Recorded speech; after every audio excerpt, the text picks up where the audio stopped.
Alex, who lives in Canada, has a 9-to-5 job and wants to earn extra money to improve his living quality. So he opens an online clothing store that sells goods to the United States. One day, Dylan, who lives in the US, placed an order for a short finger cycling gloves in Alex's shop. He can't wait to try out the glove for cycling, so he chooses DHL for faster delivery. Since Alex doesn't live in the States and doesn't have local suppliers, he decided to choose CJ Dropshipping to fulfill Dylan's order. Every day, CJ receives hundreds of thousands of orders from sellers like Alex. But how were these orders processed by CJ Dropshipping and hand to end customer? Let's take Alex's order as an example and check out how it goes. When CJ receives customers' order, we will generate order number and a batch number for these orders. Usually will be done in 24 hours. As you can see, our staff is generating order numbers one by one, and the Dylan's order is also among them. The order number is what we label on the shipping bag, and it presents all the information of one package, including recipient address, what's inside the package, its weight, etc. And the batch number is used for scanning, which helps our staff find the matching goods efficiently. After the batch number and the order number are generated, we find the gloves Dylan wanted are available in the warehouse. So let's go pick out the gloves for Dylan. Move to the storage section. Every product is well organized by category and stored on the shelves. We use a barcode reader to scan the barcode we just generated, and it will show where the gloves are stored. Voila, here are the gloves Dylan wanted. And we scan again the barcode label on the packaging to indicate we have used this inventory. Finishing picking out the products, the glove, move to the next step, order inspection and the packaging. Our inspector will scan the barcode on the products again to obtain all the order information in this step. She verifies the order for Dylan. Is it the right product Dylan orders? Did Dylan order anything else? She finds out these gloves is the right one Dylan orders. So she printed out the shipping labels, packed the glove inside the shipping bag and put it on the shipping label, and pass it to the conveyor belt. Dylan's gloves are pretty small and really easy to pack, but not all the products are like this. So for these products, it will go to the packaging section. On the other side of the conveyor belt, the packaging team is packing products according to their features. Like this blanket, it will need to vacuum out all the air first, then be sealed. Many more packages like Dylan's have passed the inspection and well packed are on the conveyor belt, waiting to be sorted out.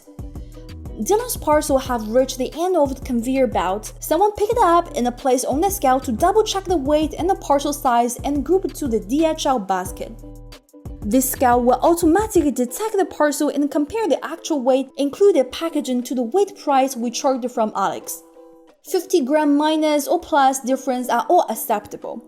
Every parcel will pass through this step and group to different baskets marked by different logistic providers.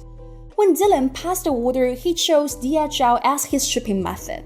So his parcel has grouped into a DHL basket. When the basket for DHL is full of packages, Dylan's parcel will go with other DHL parcels moved to the boxing section.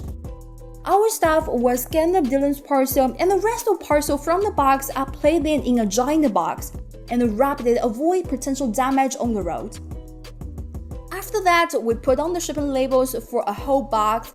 How many transactions will this box of parcel go through, then how many shipping labels will we sticker on? It can make sure logistic provider won't lose the box and can safely pass every transaction. When all the DHL orders from the day packed into big boxes and labeled, they will be transported to the waiting area, waiting for the DHL driver to pick up the goods. Wait, let's pause here and go back to the beginning. After generating the order number, what if CJ's warehouse doesn't have the short finger cycling gloves that Alex sells?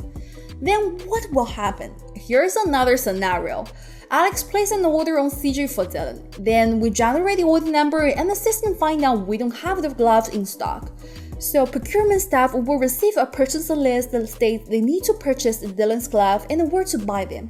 According to the list, they place an order with local manufacturers and waiting for the package to arrive at the CJ warehouse. After 1 to 3 days, depending on how far the manufacturer is located, a bunch of packages arrive at CJ warehouse at the recipient area, where we store assigned package from manufacturers. and Dylan's gloves are hidden inside one of these packages. So our staff will scan the code on the package to see what's inside the bag and roughly checking the item matching what we order on the system. Here are the gloves we order from the manufacturer. So we print out the barcode, put both barcode and gloves on a small basket, and send it to the quality inspection department. Here, after scanning the barcode, our system will show the product detail, like the color, size, function, etc. So our quality inspector will check through the glove from in and out according to the product description on the system. Usually there will be 2 rounds of quality check for every product to avoid inferior products. After inspection, these gloves will be handed to the next process, weight measurement.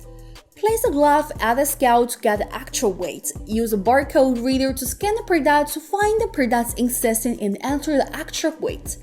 This step can improve the weight information of the product and estimate the shipping cost more accurately. Now, Dylan's gloves have passed all the inspection and are ready to be stored on the shelf with other more products. Scan the barcode on the glove and the barcode reader will show where these gloves should be stored. Then we go find the right shelf and scan both barcode on the products and the shelf to record that we have placed these gloves in stock. After all these steps, we have finally made the glove Alex ordered in stock and can go back to where we posed. We verify the order, packaging, double check again for the weight and length, and divide it into the correct shipping carrier section, DHL. Every day, many products have well packed and sitting in the waiting area, waiting for a carrier to pick it up and ship to worldwide, handed to the customer.